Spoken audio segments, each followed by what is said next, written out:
서른의 불꽃 같은 삶. 식민지 조선 최고의 아이돌에서 한국 독립운동까지. 길윤형 지음.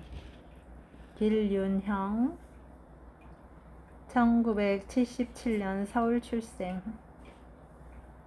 대일외고 서강대에서 정치외교학을 전공하고 한겨레 20일 편집장을 거쳐 현재 한겨레 국제부에서 일하고 있다.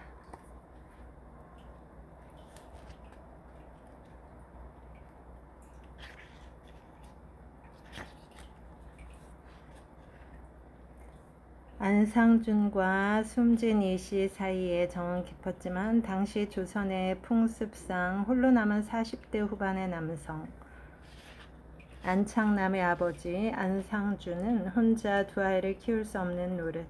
그래서 결국 자신보다 어린 최 씨를 두 번째 부인으로 맡게 된다.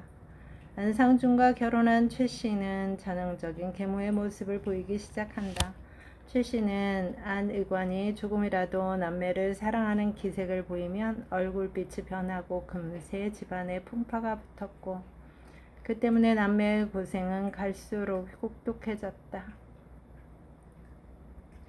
최 씨의 구박은 자신의 아이를 낳은 뒤 더 심해졌고 안창남은 학교에 다닐 때도 밥을 잘 얻어먹지 못하고 찬밥덩이 신세를 졌고 찬바람이 살을 애는 겨울날도 소못 하나를 변변히 얻어 입지 못하고 맨발로 다녔다.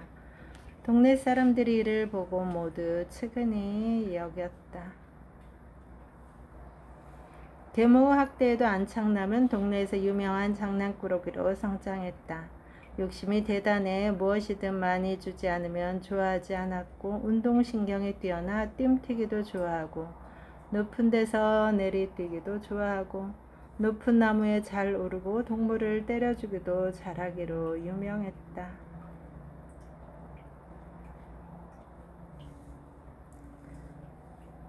26, 7세 무렵의 안창남은 키는 약 170cm, 눈은 반짝반짝 빛이 나며 몸은 건장하고 민첩하고 여러가지 운동을 다 잘했다.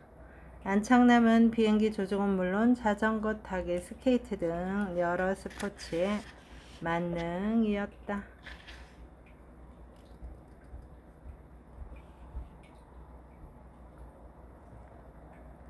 그 아서 스미스가 여의도에서 고개 비행을 하던 날 6만 관중이 운집해 금요기에 넋을 잃었다.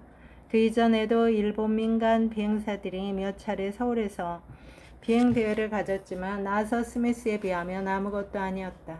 소녀는 6만 관중의 환호성 속에 끼어 나도 비행사가 되겠다 라는 결심을 했다.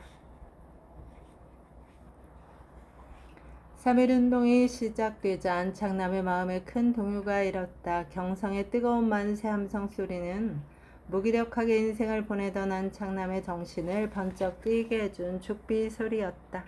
안창남은 가슴속에 품어왔던 비행사의 꿈을 실현하기 위해 집을 박차고 나와 도쿄로 떠나기로 결심했다. 안창남은 최 씨가 잠든 틈을 다 돈을 훔쳤다. 계모 최 씨는 집에 있던 땅을 한 자락 팔아 3,000원이란 거금을 보관하고 있었다. 가장 큰 장벽이었던 비행수를 배우는 데 필요한 어마어마한 학비였는데 안창남은 한참 망설임 끝에 최 씨가 괴짝에 숨겨둔 돈에 손을 댔다. 죄책감이 없진 않았지만 그 돈은 어차피 자신의 어머니 아버지가 평생에 걸쳐 일군 재산이었다.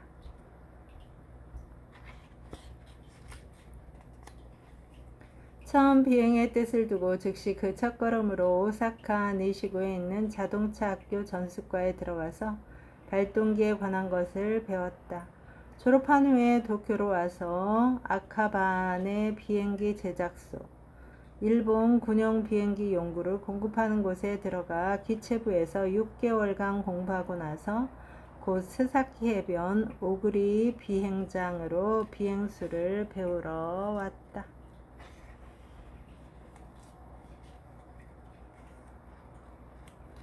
1920년 초 비행술 교육은 어떻게 이루어졌을까?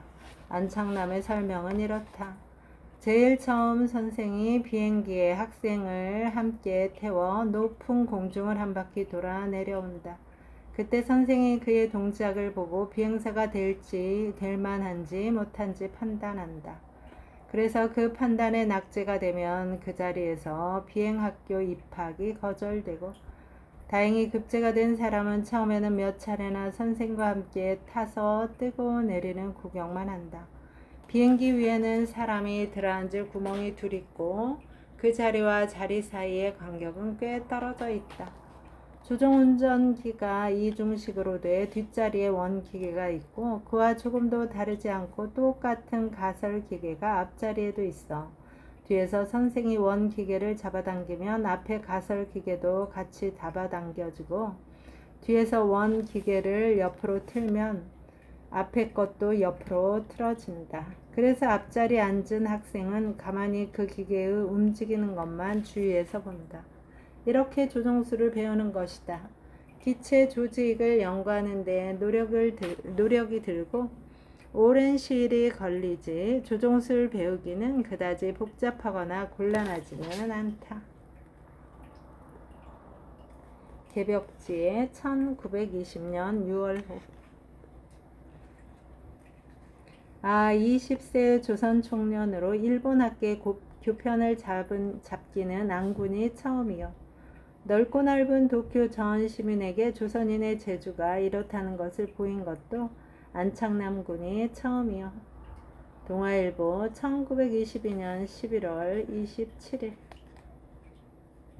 안창남이 도쿄 오구리 비행학교 교관으로 활동 중이라는 내용이 실린 동아일보.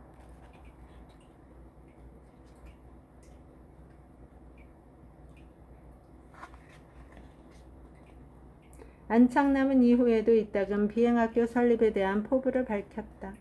조선의 비행학교라도 건설했으면 하는 생각이 흉중에 떠날 새가 없다. 그러나 이것은 더욱 용이치 않은 일이라 다만 탄식할 따름이다.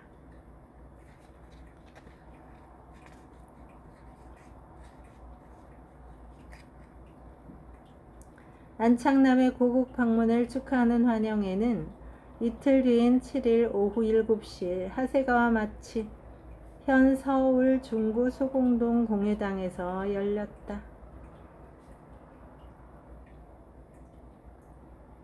제가 일본에 있을 때 하루도 끊임없이 바란 것은 비행기를 타고 고국의 형제들 만나보는 것이었다.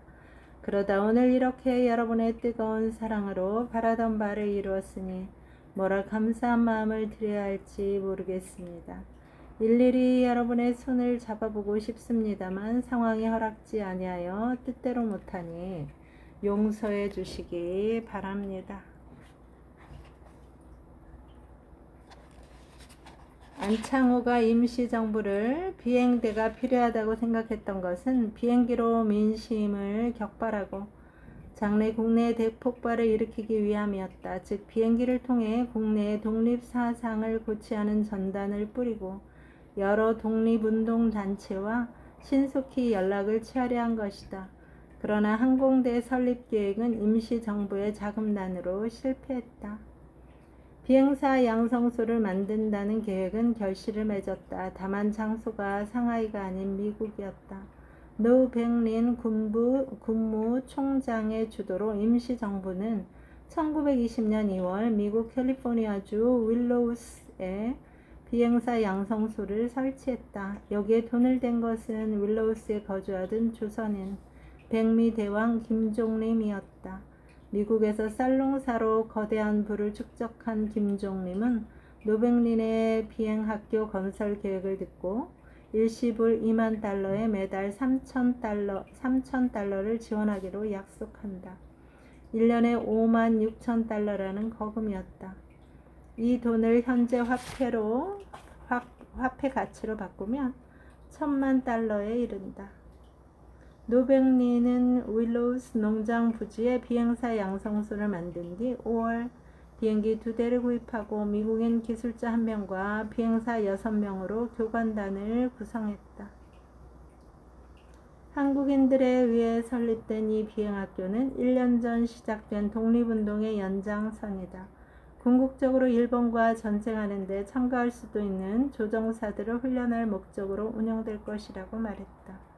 이 학교는 1922년 6월 41명, 1923년 11명의 졸업생을 배출했고 무선 통신 장비를 갖춘 비행기도 5대나 확보했다.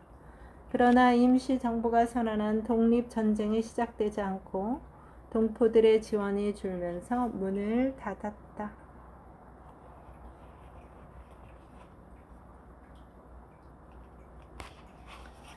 중국 옌시산의 부하로 항공중정의 요직에 올랐던 안창남 군이 중국 산시성에서 죽었다. 조선에선 누구나 비행기를 말할 때에는 안창남 군을 말하는 조선 비행사에서는 제일 선구자요. 따라서 이름이 높던 조선이 낳은 비행용사 안군은 일찍 분해 미동 공립보통학교를 졸업하고 휘문 고등 보통학교를 중도에 퇴학한 뒤 자동차 학교를 마치고 turkey 건너가 아카반의 비행기 제작소에 입학해 비행기 제작법, 비행기에 관한 학술을 공부해 우수한 성적으로 졸업하고 오그리 비행학교에 입학해 실제 비행을 배워 드디어 1등 항공사가 되었다.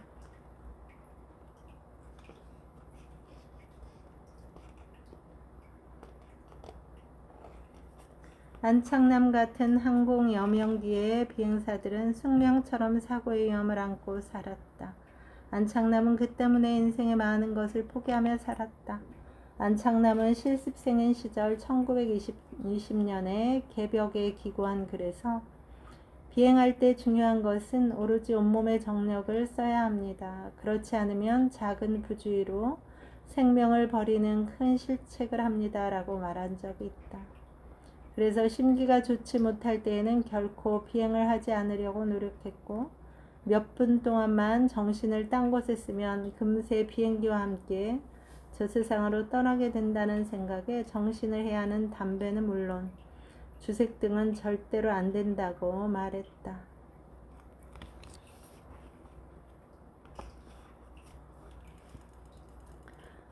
조선의 하늘을 최초로 비행한 조선인 천재 비행사, 매스컴이 만들어낸 최초이자 최고의 아이돌. 그 누구보다 강렬했지만 짧았던 비행사 안창남의 불꽃 같은 삶을 추적하다.